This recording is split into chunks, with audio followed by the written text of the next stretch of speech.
सकता। इन लोगों के पास ना तो घर है, ना इनके पास कुछ खाने को है, ना कुछ पीने को है, ना कुछ पहनने को है। इनके मसाइल जब देखें हैं, आप यकीन करें कि दिल खून के आंसू हो रहा है। और कभी तो कोई मसीहा आएगा जो इन लोगों के जो मसाइल हैं वो सुनेगा और हल करेगा।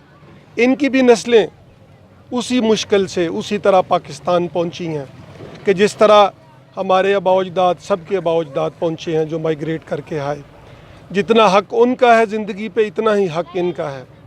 इनको भी जीने का, खाने का, पहनने का, रहने का और बेसिक जो नेसेसिटीज़ ऑफ लाइफ हैं उनका पूरा हक है। लेकिन खुदा के आसरे पे ये खुले आसमान तले ये लोग बैठे हैं। ये बीमार होते हैं तो इनको पूछने वाला कोई नहीं, ये उनके पास रोटी नहीं है तो इनको देने वाला कोई नहीं। अगर इन लोगों की कोई बेसिक नीड्स हैं, इनको कपड़ा चाहिए, कहाँ से लेंगे ये लोग?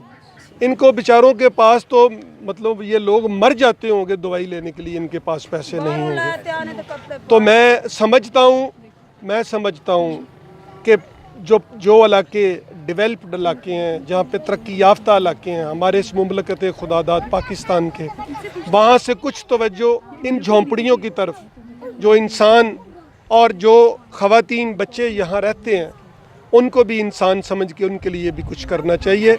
मैं समझता हूँ कि नबी अकरम सल्लल्लाहु अलैहि वसल्लम ने फरमाया था कि अगर किसी मुसलमान के हमसाये में किसी हमसाये की बच्ची की शादी होने वाली है या आपका कोई हमसाया भूखा है तो आपका हज जायज़ नहीं है।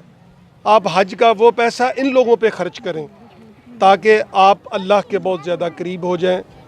तो मेरी ये दरख्वास्त है अहले इक़्तिदार से कि इन लोगों की तरफ ख़ुसूसी तवज्जो दी जाए, इनको पाकिस्तान का शहरी माना जाए, इनको पाकिस्तान का कौमी शनाख्ती कार्ड दिया जाए, इनको जो बुनियादी सहूलतें हैं ज़िंदगी की, जो फंडामेंटल राइट्स हैं सारे, वो सारे इनको दिए जाएँ। बहुत शुक्रिया।